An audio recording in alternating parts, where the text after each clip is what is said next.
Carbon neutrality. Canada's net zero climate policy, the economic and policy considerations, by Robert Lyman.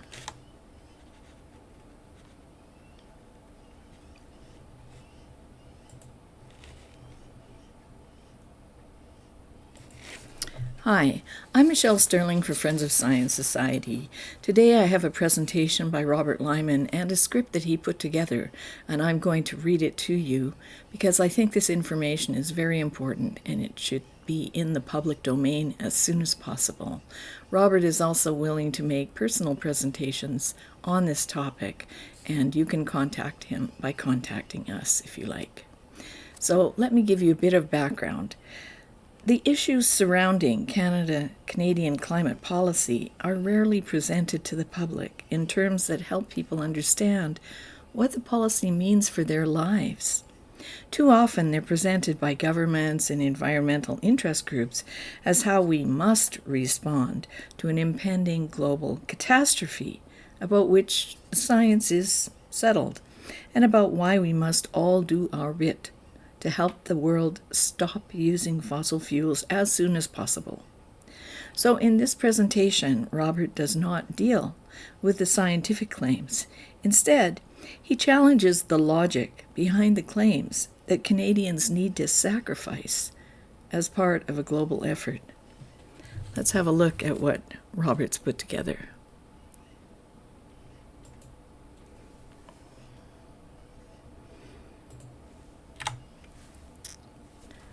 The issues are many and complex, but Robert has broken them down into 9 questions and the corresponding answers.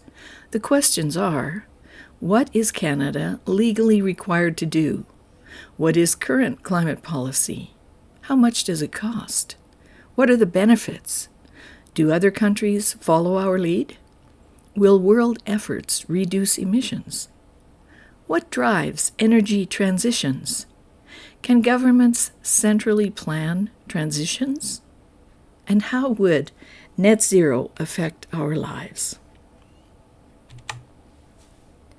So, what is Canada legally required to do? And I'll be adding some commentary here. You can read on these slides the particular points that are made. The climate issues first came to public prominence in the world about 1988.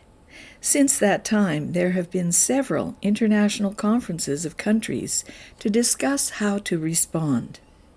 Canada has signed 3 major treaties: the United Nations Framework Convention on Climate Change in 1992, the Kyoto Protocol in 1997, and the Paris Agreement in 2015. While these treaties have gained enormous international attention, in fact, they entail no legally binding commitments to reduce greenhouse gas emissions. Countries have instead offered a series of voluntary commitments of a political nature. There are no penalties for non-compliance with the voluntary commitments. Within Canada, the federal government passed the Net Zero Emissions Accountability Act in 2021. That act requires the federal government to develop and publish plans as to how it will seek to reduce GHG emissions in the period to 2050. While the act has frequently been cited by Canadian media and environmental, non-governmental organizations as requiring Canadians to meet certain targets, in fact, it does not obligate Canada to reduce emissions or to meet emission reduction targets. Once again, there are no legal penalties. What are the main features of Canadian climate policy? Federal, provincial, territorial, and municipal governments have implemented climate policies and programs. At the federal level, the Trudeau government set a target of reducing emissions by 40 to 45% by 2030 and reaching net zero, or almost no emissions, by 2050. This is the 4th time that the federal government has set emissions reduction targets. None of the others have ever come close to being met. The number and variety of policy and program measures that the federal and provincial governments have taken are astounding. Most people are unaware of this. The federal government has implemented 140 measures and is now adding more. The provincial and territorial governments have added over 300 measures and constantly add more. The measures are of every conceivable kind: large expenditure programs, subsidies, taxes and tax incentives, restrictions on energy use and investments, requirements on industry to report, regulatory barriers on the construction of energy projects, procurement mandates, and on and on. It seems not a matter of doing something to reduce emissions, but of doing everything, regardless of the costs. What are the present and projected costs of current policies? There are no reliable estimates of how much money has been spent since 1990 to reduce emissions. Just from 2015 to 2023, the federal government spent $120 billion. According to the Canadian Energy Institute, based on current plans, federal and provincial governments will spend $476 billion over the period of 2020 to 2030 on climate measures. That's almost $12,000 per resident of Canada, or about $46,000 for a family of 4. That's like having a second mortgage, one that may never be paid off. The estimated costs to the Canadian economy by 2050 range from $2 trillion, by the Royal Bank estimate, to $3.8 trillion, the Canadian government estimate. In fact, there are good reasons to think that those figures significantly underestimate the costs. Part of the cost that is rarely tabulated is the cost of the foregone investment. In the case of oil and gas and mining projects, the foregone investment in projects cancelled by government action are over $600 billion. That does not include the foregone investments in manufacturing. And what are the benefits? Governments, the media, and environmental groups constantly tell us that the costs we are paying are necessary to save the planet, as they would reduce annual global GHG emissions and the concentration of carbon dioxide in the atmosphere. What they never say is by how much our sacrifices will affect the global emissions or temperatures by 2100. In fact, a 40% reduction in Canada's emissions by 2030, if continued for 70 years to 2100, would reduce global emissions by 0.6% from what they would otherwise be. That would reduce global temperatures by 0.007 degrees Celsius. That's 7/1000ths of a degree, a change too small to measure. More likely, that reduction in emissions by Canada would be more than made up by increased emissions from other countries, especially in Asia. The UN has a target of reducing global GHG emissions by enough to avoid an increase in average global temperatures of about 3 degrees or more over those that occurred in pre-industrial times. Surprisingly, in its 2014 report, the UN estimated the economic benefits of doing so would be to reduce the average rate of economic growth to 2100 from 2% per year to 1.96% per year. In other words, even the worst projected increases in temperature would not overcome the immense growth in global income over the period.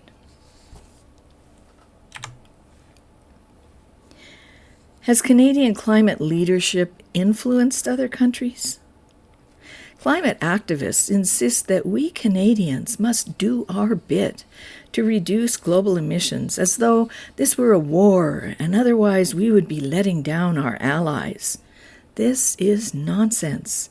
In spite of the huge efforts and costs incurred by Canada and some other OECD countries over the past 30 years, GHG emissions rose over 60%, and they go on increasing every year, except when there's a pandemic.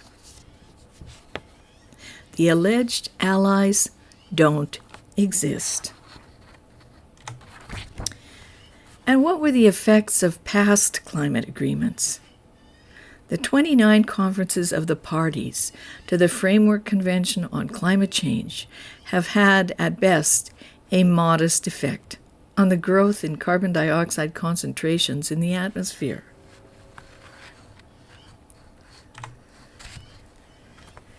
Trends in CO2 emissions in developed and developing countries. The reasons why emissions are growing, in spite of enormous and costly actions by the OECD countries, is because of the growth of emissions in the non-OECD countries, and especially in Asia. As of 2024, the non-OECD countries produced 69% of global emissions, and the OECD countries produced only 31%. China alone produced 31.5%. Every year, the non-OECD share increases. This is because those countries value the economic and security of supply benefits that hydrocarbon energy offers, and they value the use of energy sources that improve the standards of life of their citizens. Nothing that we do in Canada will change that. Energy transitions take time. Historically, the patterns of energy consumption in a country were determined by multiple factors, including climate, geography, size, level of industrial development, and income. Energy sources have increased in use when they became technologically proven, competitive in cost, appealing, and reliable in the consumer's view. Typically, it has taken 50 to 70 years from the discovery of a new energy source before it has captured more than 30% of a country's demand. It takes much longer in poorer countries where the rate of capital turnover is slow. Trying to achieve such a transition in 30 years is unprecedented.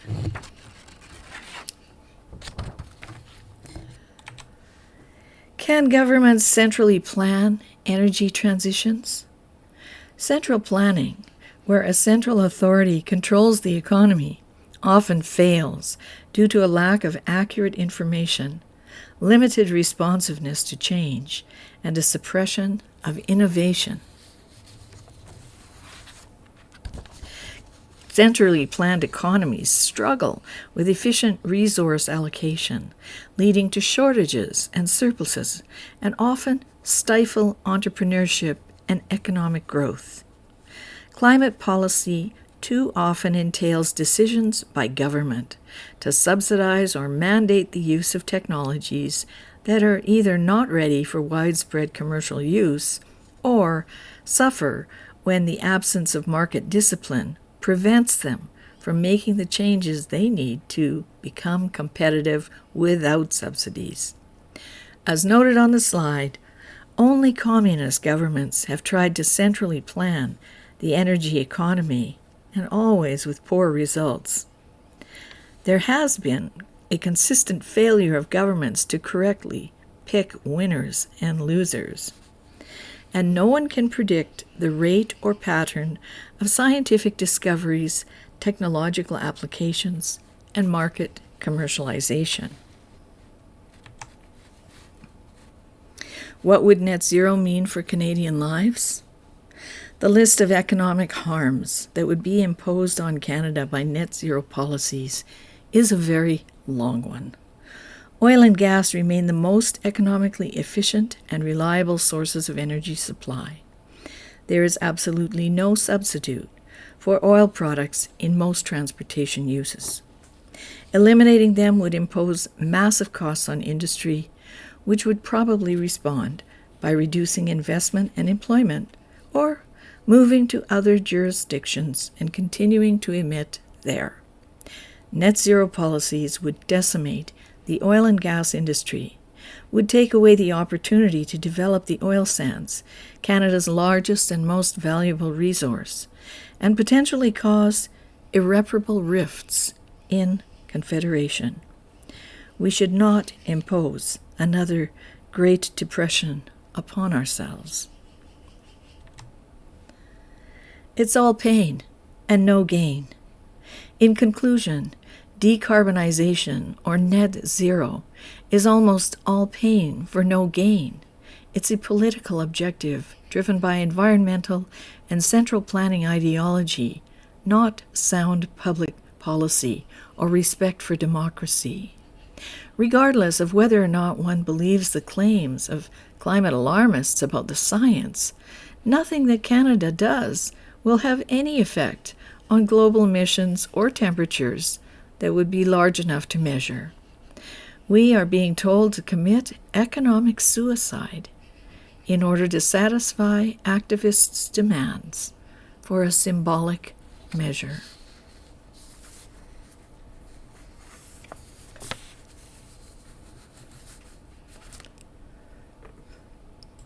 Well, that's rather a grim analysis, but those are the facts. Robert Lyman spent 27 years as a senior manager in the federal government as a public servant. He worked for many years on various energy files, and he's been a consultant for years after on energy issues. He also was a diplomat for 10 years. So he's got a really deep background on this topic. So I hope that this gives you some sense of why net zero is not a great idea for Canada. And in fact, we at Friends of Science have now a handy little guide that many people are purchasing. Some are purchasing 5 or 10 copies to share with friends, that covers off 22 facts about climate and energy policies. It's called Energy and Climate at a Glance. It's just an 88-page little book that really helps people see quickly and easily the key points that you need to understand to stop this net zero madness.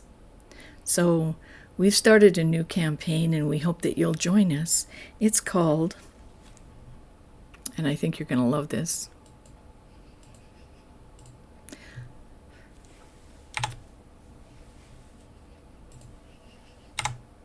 The Race from Net Zero. Really, it's something we should all be running away from. It's, as we've discussed in this video, it's